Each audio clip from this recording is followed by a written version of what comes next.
All right, good morning, brothers and sisters. We are in a short portion of scripture for 2 Samuel chapter 5, verses 22 through 25. Now, remember yesterday how David went up against the Philistines and defeated them.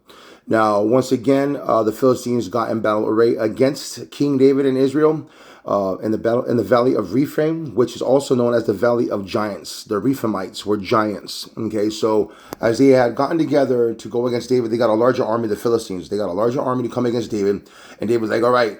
David went and inquired of the Lord again. He inquired of the Thummim, the Urim and Thummim, which the high priest would have.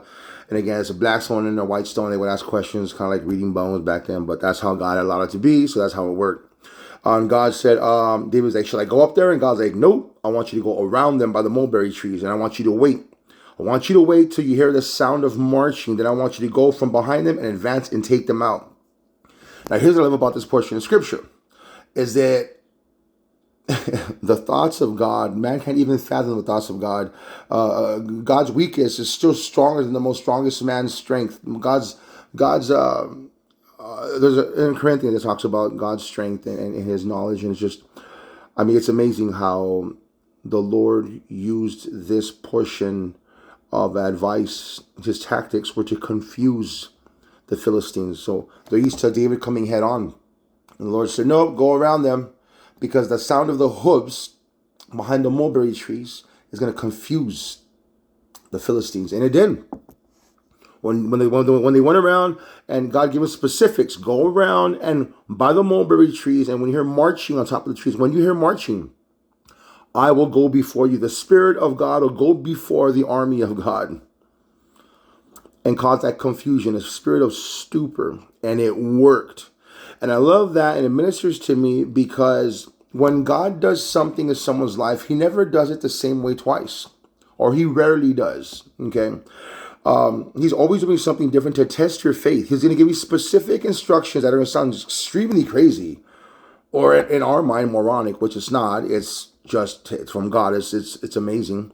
But he will test your faith. He will test your obedience. He will test your desire to walk with him. So when he told David to do these things and give him specific instructions, and David did it, there was a great victory. It was a great victory, and when David did as the Lord commanded.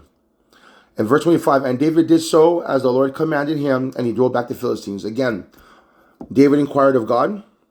God gave him specifics. David applied it. There was a great victory. I'm going to stop right there, brothers and sisters, because this is really huge. If you are seeking something, if you are asking God for something in life, and you're asking specifics, you inquire of God, God will speak to you, you obey, and there will be victory.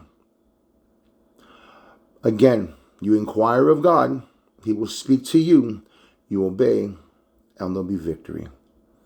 Brothers and sisters, pray for my family, pray for me.